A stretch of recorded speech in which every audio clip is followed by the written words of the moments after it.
views and opinions expressed in this program are those of the participants and do not necessarily reflect the views of BronxNet or the program underwriters.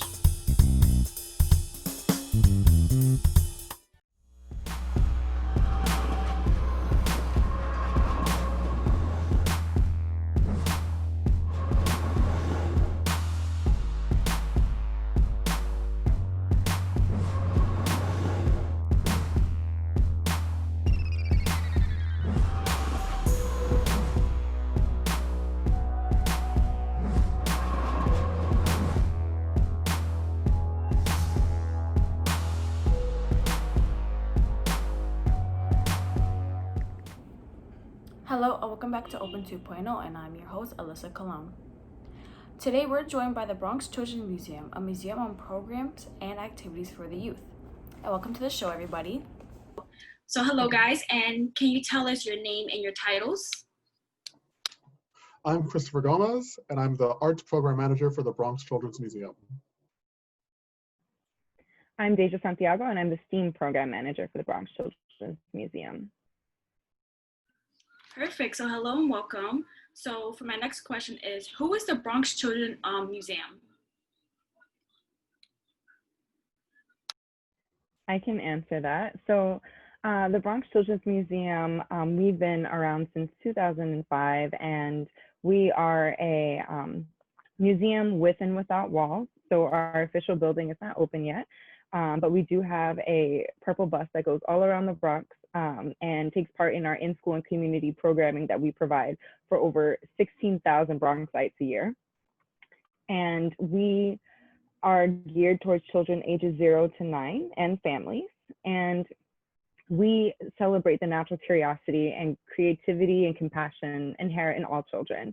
And we want to help children discover who they are, especially in their surroundings in the Bronx. And we do that through play and learning. And we want to help children by nurturing them to find their voice and to fill their potential and connect to their communities. Oh, that's really nice. And I want to ask, what is the age range for these kids? So we're an institution geared towards ages 0 to 9. But when we do community programming, we have families that have children of all ages.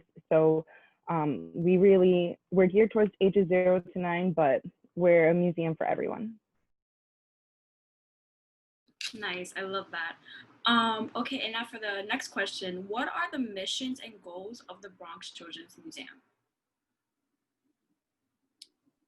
Well, like Deja said, our main goal is to promote the natural born curiosity that exists in all children, especially in the Bronx, where we have all this amazing like cultural, this like collective of people there, and that we want kids to really appreciate, understand what they're raised around. And a lot of people don't understand the Bronx is this amazing like cultural like place in the world. Like it's not just Manhattan, it's not just Queens, it's not just all these places you talk about when you talk about New York. It's the Bronx. That's where New York is still like at its core, the realest place.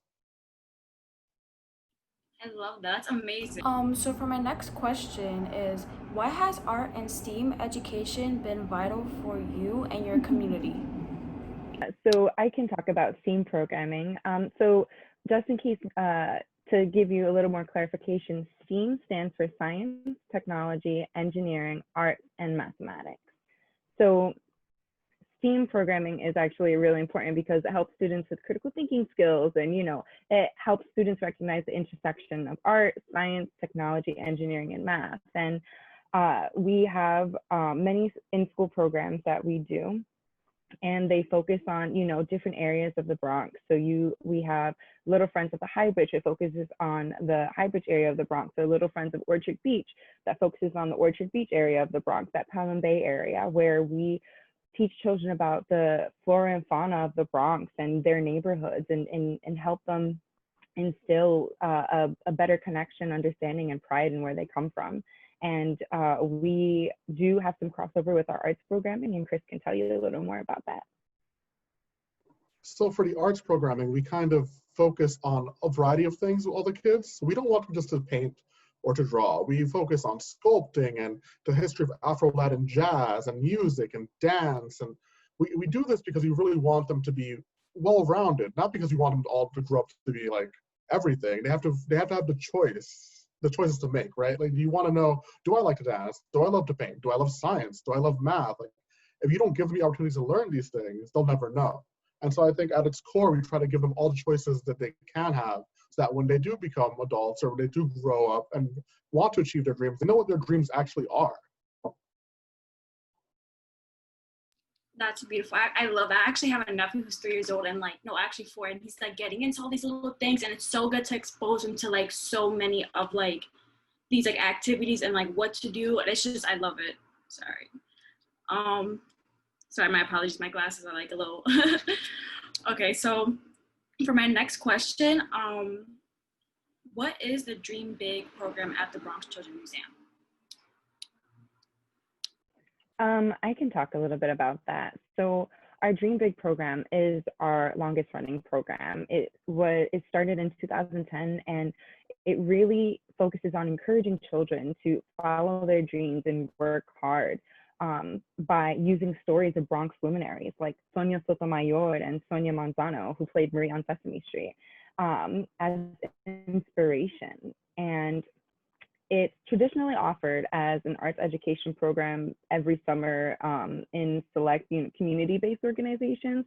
But with everything that's been going on, we've reimagined this year's series for 9 videos with caregiver resource guides, live instructions, and camp counselor training. So it's not just available for select CBOs now, it's available for the whole Bronx. Nice, that's beautiful. And can you talk to us a bit about growing up and where you're actually from?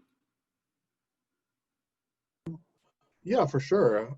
So for me personally, I was raised in New York City, and even though I wasn't raised in the Bronx, I was in the Bronx often because there's a big Dominican community there, and my mother's Dominican, so we would go to the Bronx every weekend, every week.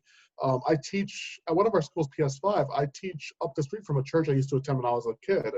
Like, I really do love this community, and growing up in New York City was so great because I got to see all these this place where the genesis of like hip hop and music and art and all these different things, and that really influenced me. And ultimately, I became an artist because I loved all these like cultural influences.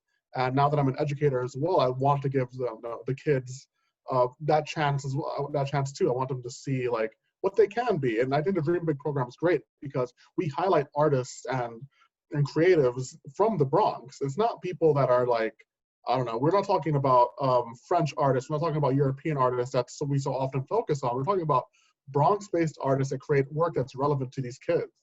And I think that part of our mission is super important, that a child can look at one of these artists and say, hey, that could be me. I could be that artist. I could paint, I can draw, I can write stories about New York City. I know it. These are things that are important and relevant. So for me, I was born and raised in the Bronx, I'm from the Soundview area of the Bronx, and, growing up here, it's like nowhere else in the world. You're never gonna get the experience that you get growing up here. And I really didn't realize that until I went to college. I went to a predominantly white institution. I had an amazing experience, but it wasn't the Bronx.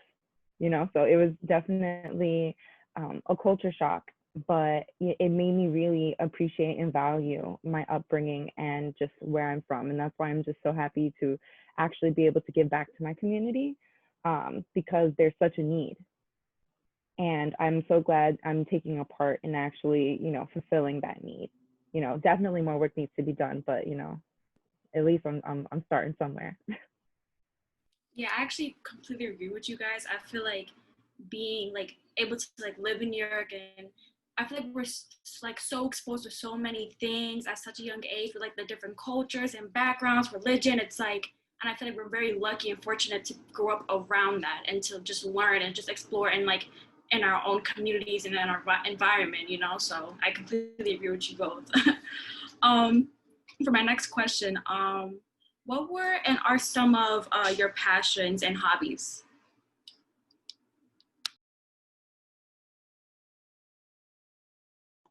I'll start then. For me, obviously, I'm the arts program manager, so I'm an artist. And that's a really important thing, I think, for our institution is that we hire artists, like our teachers are artists that happen to just want to share their craft.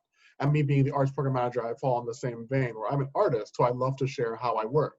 Um, Personally, I'm a cartoonist and illustrator, so I draw kids' books and kids' comic books, but I love to paint and I love music as well, which that usually hasn't really come in often in my education, like my educational career, but now it has, because with the Bronx Children's Museum, we teach such a wide breadth of things to the kids that all my skills are coming into play. Like I'm teaching them something about music, I'm teaching them about sculpting, I'm teaching them about not dance, I can't dance, but I'm teaching them about everything that I love, and it's so fun to see like these kids looking at these bunch of like hobbies and interests that I just have because I'm interested in learning. I'm a lifelong learner, and I get to pass these on to the kids. So yeah, I would say my hobbies are varied, but they really focus on the arts, and I think that helps me at this moment where I am with the Bronx Children's Museum.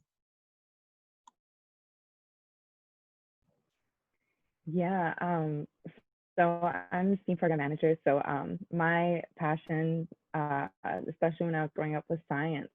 You know, science is a way that you can explore the world around you. And I always loved it. And it inspired me to become a scientist. I'm a archaeologist. I'm a special archaeologist that studies human remains. It sounds kind of creepy, but it's actually, you know, really awesome. And it actually helped me combine my passion for activism too. You know, there's a lot of activism in anthropology and just, you know, wanting to, you know, address things that affect the communities that you study or that the communities that you're a part of. So it actually really propelled me into the museum field and, you know, getting back to working with my community. And it's, it's been an amazing thing. I'm able to be a scientist and show kids, you know, like you can look like me, I look like you, and you're a scientist, and I'm a scientist, right? And not everybody gets to see a scientist that's not a doctor, right? So I feel like it's just those just my passions and hobbies just work really, really well, especially with this job. It's awesome. How did you become an artist and an educator? Did you join programs at school, or were there any clubs or internships that you guys did to get into that? When I was in school, when I was in high school specifically, I think a big thing that really helped me become an artist was my want to collaborate.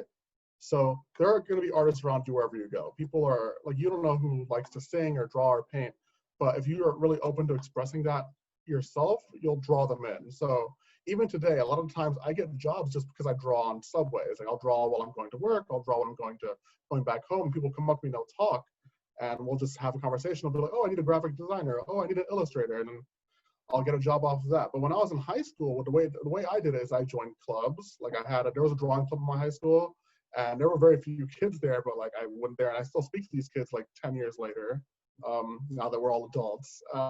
Or I took advanced courses. So I went to school near Long Island City where there's a community college. And so I would do all my high school courses, and then I would take advanced drawing and painting courses after school at the college, because they had, you know, college students have different schedules. So I would do my classes to 3 and then run over to 4 o'clock drawing class or 4 o'clock painting class. And I'd sit in for another 3 hours just painting and drawing.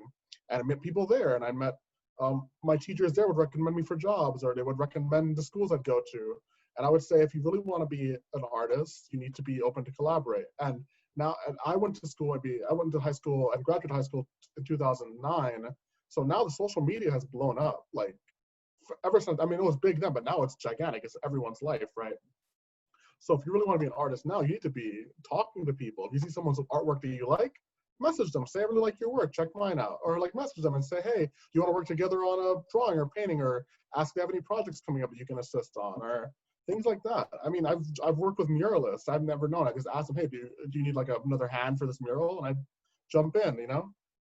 As long as you're open to these things, you'll find the opportunities, but you need to be really open to them and not be a hermit like it is. It's so easy to be a hermit these days with your computer at home. But you get out there, draw, paint, have fun, meet people, and just make the best of it.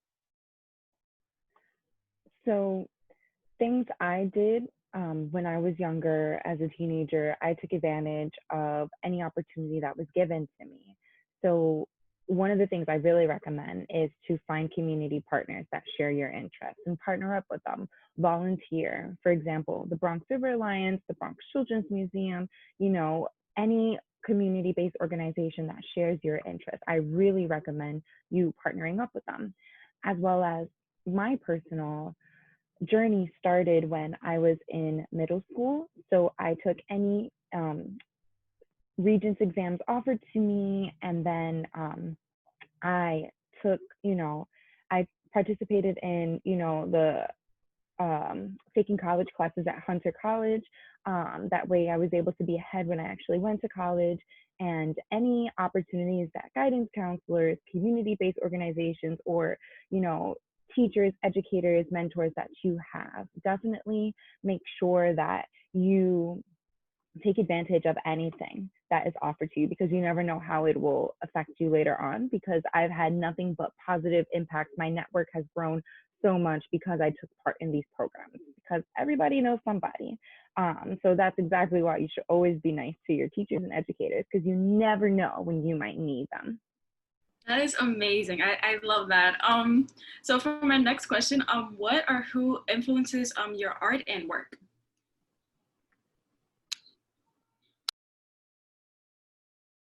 Well, personally, a lot of my work, and the reason why I became an educator as well as an artist, is because a lot of my interests lie in history and trying to figure out why things are the way they are. And people often look at history as like a lot of isolated events, and not understanding that just like people, like time, it progresses. Like there's a reason why this happened now, the reason why that happened afterwards. In fact, that eventually evolved into me creating comic books and children's books about history and relevant history. And then I realized, like, I can just do this as an educator as well, like really take this craft and go forward. I think that a lot of it has to do with trying to disseminate information and make things more available. And so things I wish I knew when I was a kid. And so I guess that's what kind of led me to being an educator in the first place.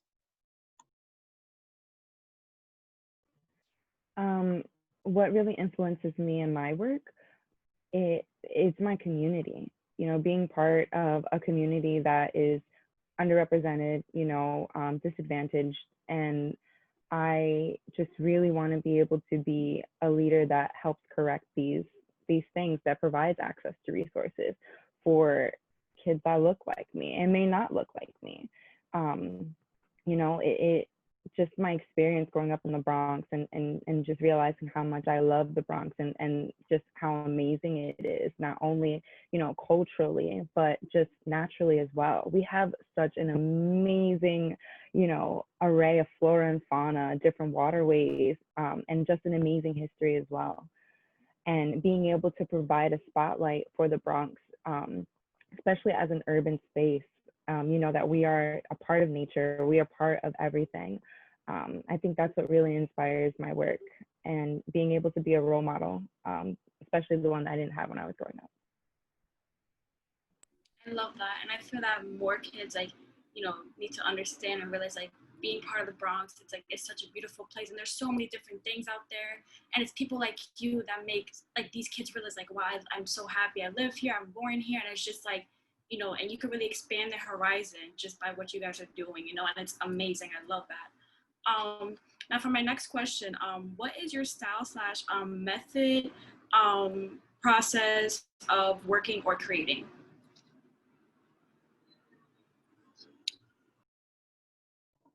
Well, I think when it comes to style or method, a lot of it for me personally lies in truth, kind of like truth and information, where in the way I work personally is I do a lot of research. And say if I'm doing a painting, I do a lot of research on the painting. I research the subject matter. I look into what goes into it. I look into it why, just quickly, because I need to understand the subject.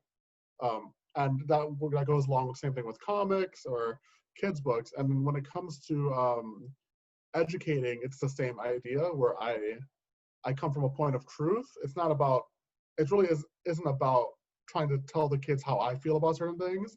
It's trying to tell them as I'm trying to be as objective as I can be, that they have the power to make their own choice, right? Like, okay, yeah, I'm an adult and I've lived through all these experiences and I love certain things and I can't stand certain things.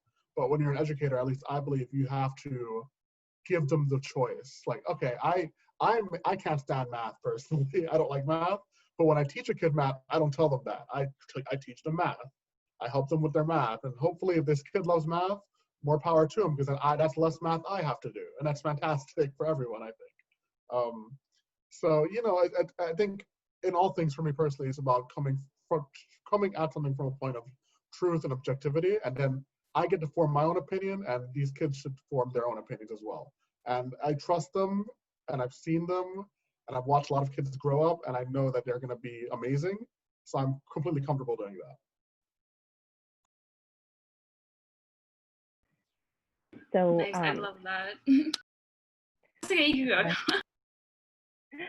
So my style or method of working, creating, I do a lot of collaboration with Chris. I do a lot of collaboration with the Director of Education, Nicole Wallace, and the Director of Arts and Programming, Natalie Wood. So if, for example, we want to teach about, you know, horseshoe crabs, right? My process is I want to be able to make sure that, you know, kids understand, like, why are we learning about horseshoe crabs? Why are they so important, right? And I want to be able to have it connect to them and have them realize that, you know, horseshoe crabs are important to us, right?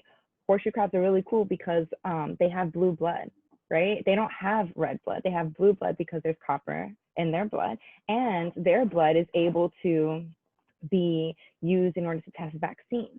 That's in the direct, you know, application to your life, right? You go and you get a flu shot every year. You know, you might have a horseshoe crab to thank because of that. And with that, we want to be able to not only show them, okay, yeah, horseshoe crabs, right? Blue blood, great, but in a creative way. So that's when I go to Chris and say, hey, how can we make horseshoe crabs really awesome? You know, and then Chris will be like, well, we can build it out of recyclable materials. And then that way, you know, students learn how to become a steward of the environment. So it's a very big collaborative process between the different programs and us. And I think that's just how our programs are so awesome. That's amazing. I love that. I think that's great. So for my next couple of questions, if young people want to explore art and education more, what advice and or tips would you give them?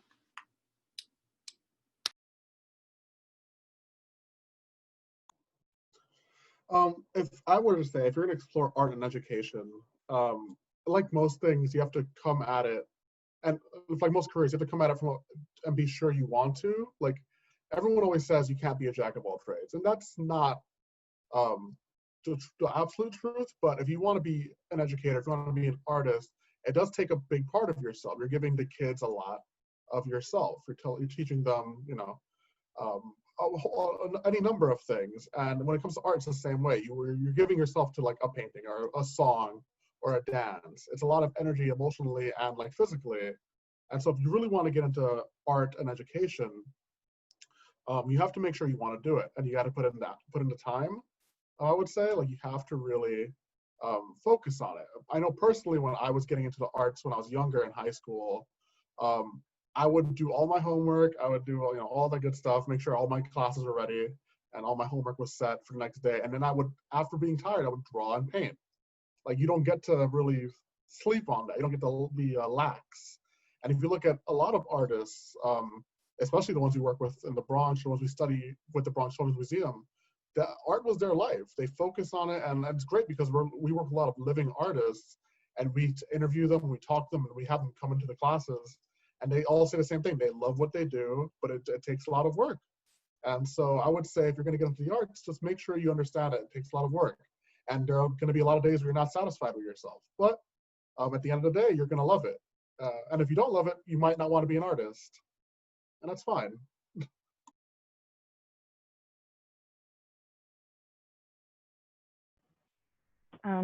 If students want to become an educator, if they want to become a scientist, I encourage them to always pursue, you know, their interests. Science is about experimentation, right? And not every experiment goes right.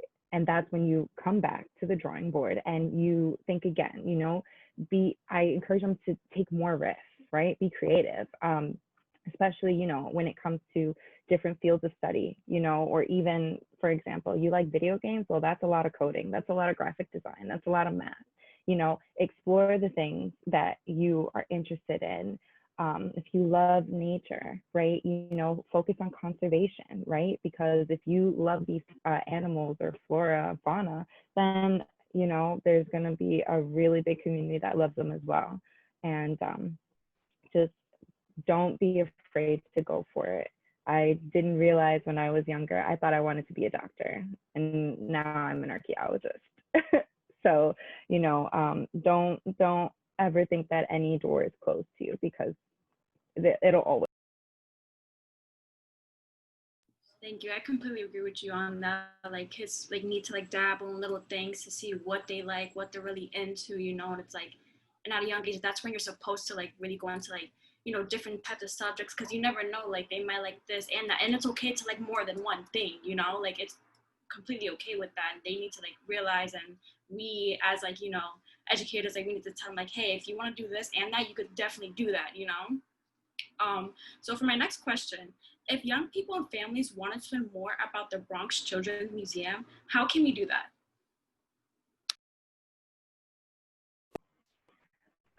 If you want to learn more about the Bronx Children's Museum, you can visit our website, bronxchildrensmuseum.org. If you want to learn more about our Dream Big program, you can click the Dream Big icon or visit bronxchildrensmuseum.org/dreambig20.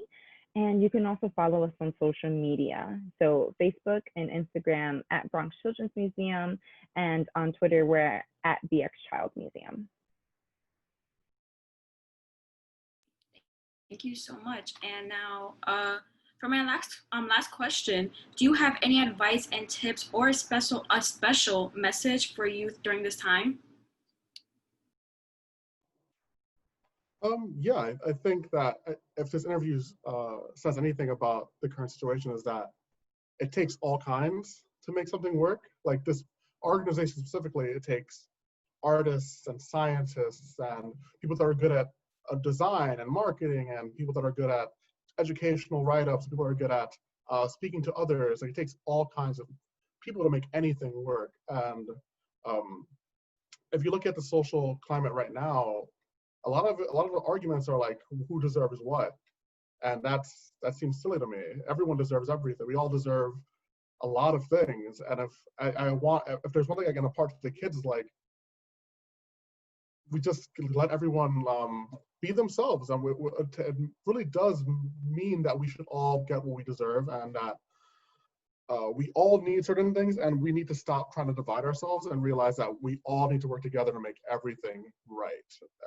A lot of the issues now come from the idea that of the other, like these people aren't, these essential workers don't deserve this, or they do deserve that, or they don't need this, or they do need that.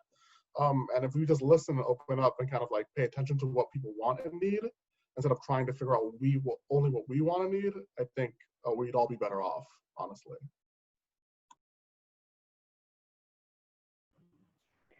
So my message to kids right now is that, you know, there's a lot of things going on, but always remember that your voice matters.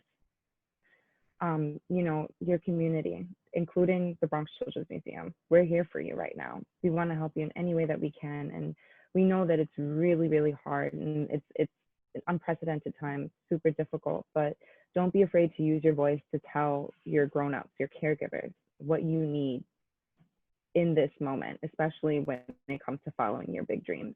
If you need that art set, ask for the art set. You know, if you you need anything, just let them know. Well, thank you guys so much, and this is amazing. I love this program, and just thank you for coming and telling us more about your guys' program and what you guys have to offer. I think that's beautiful, and just thank you so much for coming on Open 2.0. I love it. Thank you so much.